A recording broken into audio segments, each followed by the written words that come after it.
Minnesota made the history books in the 2016 election, electing America's first Somali-American legislator. Representative-elect Ilhan Omar joins me now in the studio to talk about her historic election to the Minnesota House of Representatives. Welcome. Thank you so much, Annie, for having me. So when did you come to the United States? How did you come to be here? Yeah, I come from Somalia, East Africa, and my family after the war, they fled to neighboring country, Kenya, and we were in the refugee camp there for about 4 years. And in 1995, we got sponsorship to come to the United States. I started out in the East Coast, okay. And that's where I went to middle school. And I didn't really speak English, so only knew 2 words, and those were like hello and shut up. And as you could imagine, it was a transition and faced some challenges and barriers.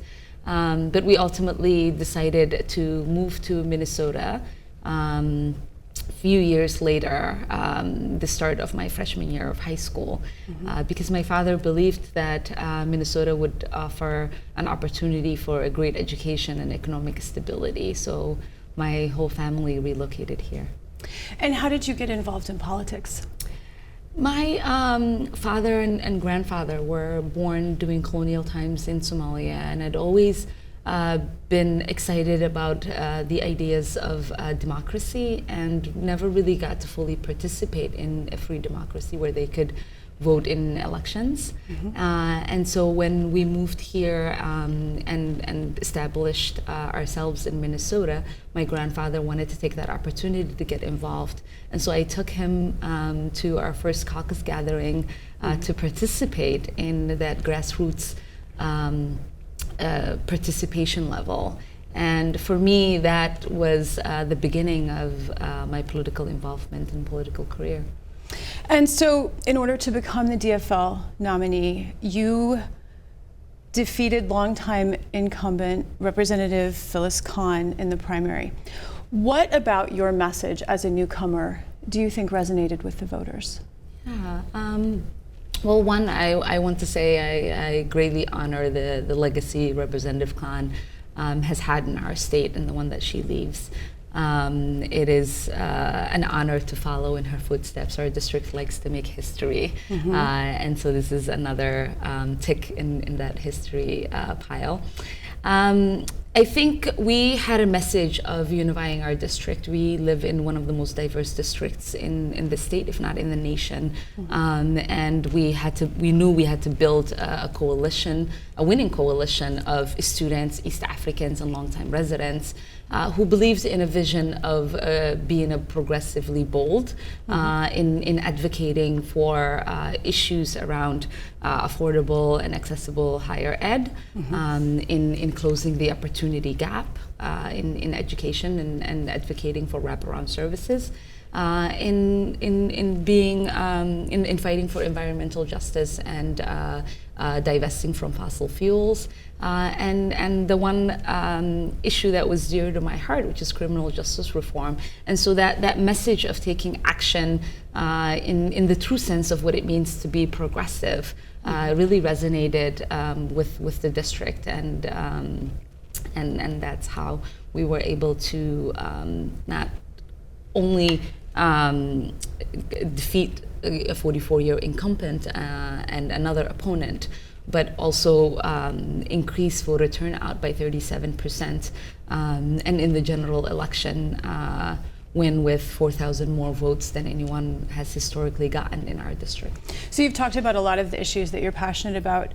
What do you hope to accomplish in the House? I mean, what kinds of, will you be putting forward some legislation along those lines? What do you hope to get done? Yeah, I know there's a lot of people that are not feeling optimistic being in a minority, but I'm really excited to have a conversation with my colleagues on the other side of the aisle about what is it that we got elected to do, is to work on behalf of the people of Minnesota. So I'm excited to tackle our disparities, our economic disparities, in closing that opportunity gap, in furthering our allocation of resources, so that every child in Minnesota has the opportunity to get the great education that my father thought I could receive here, which is what I got, and that has given me the opportunities that I have today.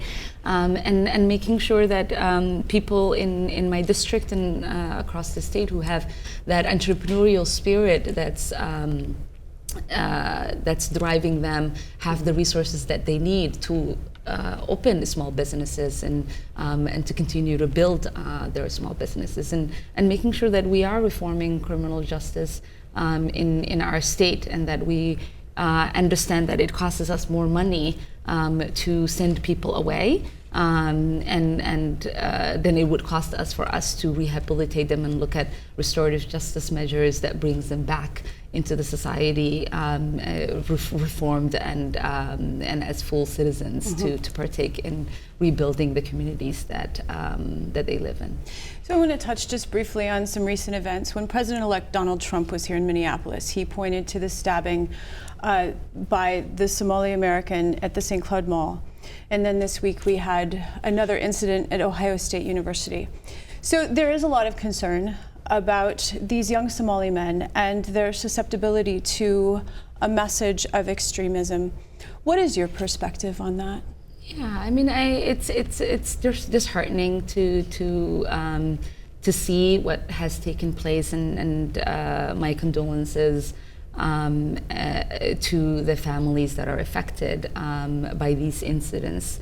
But I want to make sure that people understand that it isn't these particular young people that are receptive to a message of divisiveness and hate and violence. It is something that is happening along racial, cultural, and religious lines. That is not only for a particular group that is susceptible to certain violence, that it is something that could happen in all communities, and that we need to collectively think about what it means for us to have a conversation about how do we protect our youth, how do we uplift them and make sure that they have another outlet to voice their frustrations. How can we as a society rise up and show up for the young people who are feeling disenfranchised and disconnected from the communities they belong to?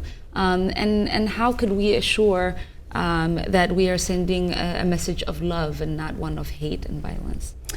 Representative-elect Omar, congratulations on your historic election. I want to thank you for your time today. Yeah, thank you so much for having me. This has been a wonderful opportunity, and I'm grateful to have this outlet to speak to the people.